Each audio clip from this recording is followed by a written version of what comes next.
పశ్చిమ గోదావరి జిల్లాలో ప్రసిద్ధిగాంచిన శ్రీ మావుళ్ళమ్మ అమ్మవారి ఉత్సవాలు రేపటి నుంచి 33 రోజుల పాటు ప్రారంభం కానున్నాయి. సంక్రాంతి పర్వదినాల్లో జరిగే ఈ ఉత్సవాలకు దేశ విదేశాలు, రాష్ట్రం నలుమూలల నుంచి భక్తులు వచ్చి దర్శించుకుంటారు. దీనిపై మరింత సమాచారం మా రీజనల్ కోఆర్డినేటర్ రాంబాబు అందిస్తారు. పశ్చిమ గోదావరి జిల్లాలోనే అత్యంత ప్రసిద్ధిగాంచిన భీమవరంలోనే ఉన్న భీమవరం స్థానికంగా ఉన్న భీమవరం అమ్మవారు మావుళ్ళమ్మ తల్లి అమ్మవారికి అత్యంత ప్రశస్తి కలిగిన అమ్మవారు. మొత్తం సంక్రాంతి వచ్చిందంటే అమ్మవారికి ప్రత్యేక అలంకరణలతో పాటు అమ్మవారిని దర్శించుకుంటానికి ఇతర రాష్ట్రాల నలుమూల నుంచి కూడా ఈ భీమవరం గ్రామ దేవతగా ఉన్న భీమవరం గ్రామ దేవత భీమవరం ప్రజల పాలిట ఎలవేల్పుగా ఉన్న మావుళ్ళమ్మ అమ్మవారిని భీమవరం వాసులతో పాటు రాష్ట్రం నలుమూల నుంచి కూడా పెద్ద సంఖ్యలో దర్శించుకుంటారు. దీనికి సంబంధించి అసలు భీమవరం మావుళ్ళమ్మ అమ్మవారికి సంబంధించి ప్రాశస్త్యాన్ని ఇక్కడ మనతో పాటు ప్రధాన అర్చకులు ఉన్నారు, మల్లికార్జున శర్మ గారు ఉన్నారు. ఆయన అడిగి తెలుసుకునే ప్రయత్నం చేద్దాం. సార్, మీరు చెప్పండి, మావుళ్ళమ్మ అమ్మవారికి అత్యంత ప్రాశస్త్యం కలిగిన అమ్మవారు, అసలు మావుళ్ళమ్మ అమ్మవారి గురించి మీరు మా 99 టీవీ ప్రేక్షకులకు మీరు తెలియజేయండి. పూర్వం ఈ ప్రాంతం అంతా కూడా మామిడి చెట్లు, రావి చెట్లు, మర్రి చెట్లు, వేప చెట్లతో ఈ ప్రాంతం అంతా కూడా నిండి ఉండేది. ఈ మామిడి తోపులో వెలిసారు కాబట్టి మావుళ్ళమ్మ నామకరణంతో అమ్మవారు విరాజులతో ఉండేవారు. ఇక్కడ నివసించే ప్రజలు వివిధ వృత్తిరీత్యా కానీ, వ్యాపార రీత్యా కానీ, ఉద్యోగ రీత్యా వివిధ ప్రాంతాలకు, వివిధ రాష్ట్రాలకు, వివిధ దేశాలు తరలివెళ్ళి మా ఊరమ్మ మావుళ్ళమ్మని చెప్పడం వల్ల నోటి మాటగా మావుళ్ళమ్మలాగా మావుళ్ళమ్మగా రూపాంతరం నామతరం చెందారు. అప్పటి నుంచి కూడా మావుళ్ళమ్మగా విరాజిల్లుతున్నారు అమ్మవారు. ఇక్కడ సుమారు 61 సంవత్సరాల నుంచి అమ్మవారి జాతర మహోత్సవాలు జరుగుతున్నాయి. ఇక్కడ పూర్వం ఈ గుడి పరిసరాల్లో కూరగాయలు, పండ్లు ఇవన్నీ కూడా అమ్ముకుంటూ ఉండేవారు వ్యాపారస్తులందరూ కూడా.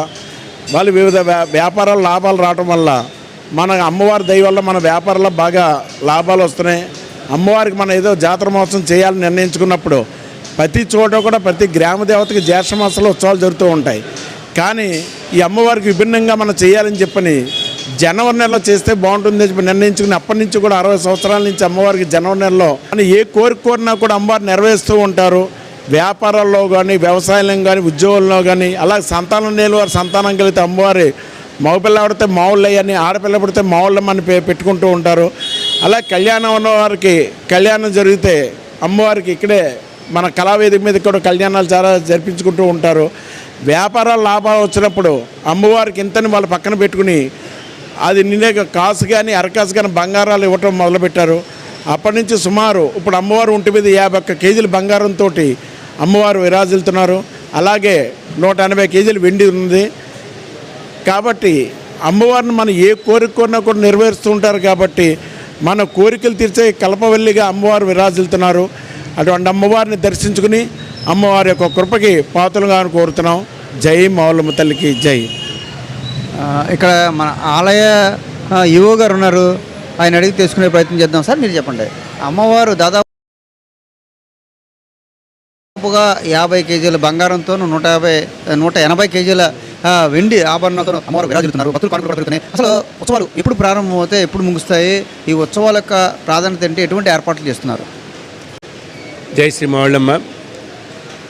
జనవరి 13 నుంచి, అంటే ఎప్పుడైనా కానీ జనవరి 13 పండుగ 11 భోగి సంక్రాంతి సంబంధం కాదు.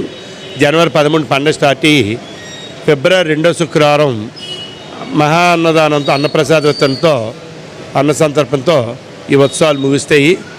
ఈసారి జనవరి 13 స్టార్ట్ అయ్యి ఫిబ్రవరి 14న భారీ ఎత్తున 1,00,000 మంది అన్న సంతర్పణతో ఈ కార్యక్రమం అనేది ముగుస్తుంది. ఈ ఉత్సవాలు నీరెల్లి పండ్ల కాయగూరతో సంఘం ఆధ్వర్యంలో దేవస్థానం కలిసి ఈ ఉత్సవాలు వైభవంగా జరుపుతారు. అలాగే బంగారం వెండి విషయంకి వస్తే ప్రపంచంలో ఎక్కడ లేని విధంగా అమ్మవారి స్వర్ణవస్త్ర శోభితం కింద 50 కేజీలు పైన బంగారం అమ్మవారి అలంకరణలో ఉంది. అలాగే 190 కేజీలు వెండి ఉంది.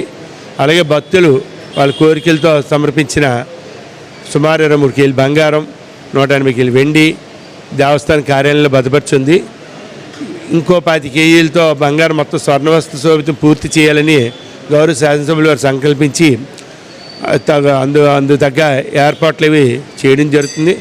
అలాగే ఇంత బంగారం ప్రస్తుతం కాలమాన పరిస్థితుల వల్ల ఇంత బంగారం ఇంత వెండి ఒకే దగ్గర ఉండడం వల్ల దాని రక్షణ ఏర్పాట్ల విషయం కూడా ఆలోచించిన శాసనసభ్యుల వారు దేవస్థానానికి ఆర్థిక భారం లేకుండా ఉండడం గురించి గౌరవ శాసనసభ ద్వారా ప్రభుత్వానికి విజ్ఞప్తి చేస్తున్నారు. ఆర్మడ్ గన్మెన్ బందోబస్తు అవసరమని, ప్రస్తుతం బందోబస్తు విషయం మార్చి గన్మెన్ బందోబస్తు ఉంటే రక్షణ ఇది పెరుగుతుందనే ఉద్దేశంతో ప్రభుత్వం ఆ విధంగా కూడా సానుకూలంగా స్పందిస్తుందని ఆశాభావంతున్నాం. ఈసారి భక్తులకి అవసరమైన ఎటువంటి ఇబ్బంది లేకుండా భక్తులు త్వరితగతిన దర్శనం అవ్వాలని గౌరవ శాసనసభ్యులు పులపర్తి రామాంజనేయులు గారు మన కలెక్టరేట్ మీటింగ్లో కూడా సూచించున్నారు. అలాగే గౌరవ జిల్లా కలెక్టర్ గారు ఆధ్వర్యంలో అదే ఇలా చూసుకుంటే భీమవరం గ్రామ దేవత, ఇక్కడ ప్రజల పాలెట్టి ఎలవేల్పుగా ఉన్న మావుళ్ళమ్మ అమ్మవారికి సోమవారం నుంచి జరిగే ఉత్సవాలు దాదాపు 33 రోజుల పాటు జరుగుతాయి. లక్షలాది మంది భక్తులు వచ్చి ఆ మావుళ్ళమ్మ అమ్మవారిని దర్శించుకుంటారు. కోరికలు తీర్చే ఎలవేల్పుగా ఉన్న మావుళ్ళమ్మ అమ్మవారికి భక్తులకు అన్ని ఏర్పాట్లు చేస్తున్నామంటున్నారు యువ నాగేష్ గారు. ఇది ఇక్కడ ఉన్న పరిస్థితి. మావుళ్ళమ్మ అమ్మవారి ఆలయం నుంచి కెమెరామెన్ ఆర్కేతో రాంబాబు, 99 టీవీ. తిరుమల శ్రీ